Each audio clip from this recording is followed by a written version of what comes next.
Toutes les familles ont déjà eu un lave-vaisselle qui a fonctionné sans aucun problème pendant 30 ou 40 ans. Sauf qu'aujourd'hui, la durée moyenne d'un lave-vaisselle, c'est à peu près 9 ans. Dans la famille de l'obsolescence, je demande l'obsolescence technique. L'obsolescence technique, c'est quand un objet arrête de fonctionner parce qu'il a une durée de vie limitée. Alors on en achète un nouveau, puis un nouveau, sauf que tout ça, ça a un coût économique et un coût pour la planète. Maintenant qu'on sait ça, qu'est-ce qu'on fait? Bah, on répare. Bonjour, Pascal Menu, fondateur d'un tiers-lieu à Périgueux, l'Escale & Co, et organisateur d'un Repair Café. Concrètement, c'est quoi un Repair Café? Eh ben, un Repair Café, c'est un endroit où en fait, on va réparer des objets. En fait, on va accompagner des gens à venir réparer leurs objets qui sont cassés, qu'ils auraient eu tendance peut-être à jeter en se disant bah non, il ne marche plus. Et donc l'idée, c'est vraiment pas de réparer nous-mêmes les objets des gens, mais plutôt de leur aussi expliquer comment on peut réparer leurs objets et peut-être leur faire toucher du doigt le fait que les objets sont réparables. Vous êtes en train de réparer quoi là? Mais je suis venue voir cette personne pour m'aider à surjeter mon pantalon pour pouvoir faire l'ourlet. Les gens généralement ils viennent pour des petits ajustements comme ça ou c'est pour aussi des gros... Ah, en textile, on a vraiment de tout. Beaucoup de sacs, de pantalons, de petits ourlets, c'est très divers. Je vois que vous êtes déjà en pleine réparation, vous êtes en train de réparer. Je regarde.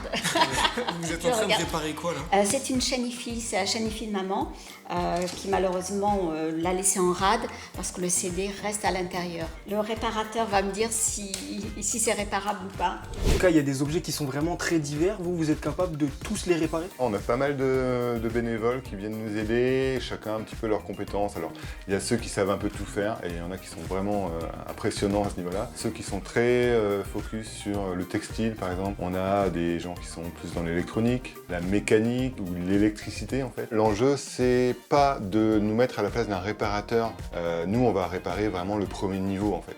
C'est-à-dire qu'on va réparer les objets qui sont voilà, où il y a un petit composant, qui sont un peu grippés ou qui sont souvent c'est des petites choses. Après, ça nous arrive de réparer des objets où il y a par exemple une pièce en plastique à changer parce qu'elle a cassé. On a une imprimante 3D pour ça, donc on va pouvoir modéliser la pièce, on va pouvoir la réimprimer. Il paraît que c'est en forgeant qu'on devient forgeron. Donc moi aussi, je vais apprendre à réparer. Et ça tombe bien, j'ai amené le presse-agrumes de ma mère qui marche plus depuis des mois. On va regarder qu'est-ce qui ne va pas. On va vérifier l'écoulement. La phase de test pour commencer. La phase de test, okay. Exactement. D'accord, donc je pense savoir ce qui se passe. Il y avait un pépin qui se bloquait, qui s'était mis en dessous de la languette. Du coup, mon presse-agrumes, maintenant, il est réparé. Et en fait, il y avait 3 fois rien. Et c'est ce qu'il disait, la plupart des gens qui viennent, en fait, leurs problèmes, ils sont tout à fait bénins et facilement réparables. On estime que la moitié des appareils électroménagers qui sont jetés pourraient être réparés. Selon les études, ça peut même monter jusqu'à 80%.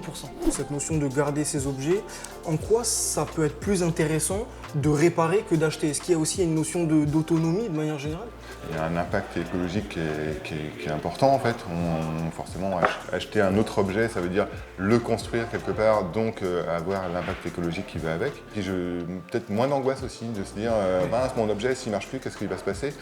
En fait, non, je sais que globalement, je vais pouvoir le réparer, ou si je ne peux pas le réparer, je sais pourquoi je ne veux pas le réparer. Ah, c'est clair. La réparation, c'est un moyen de rallonger la durée de vie de nos objets tout en contournant l'obsolescence technique. Et si vous avez peur de le faire vous-même, pas de panique. Il existe plus de 10 000 entreprises de réparation en Nouvelle-Aquitaine. Alors maintenant, vous savez, on jette plus, hein. Je vous regarde. Attention, attention.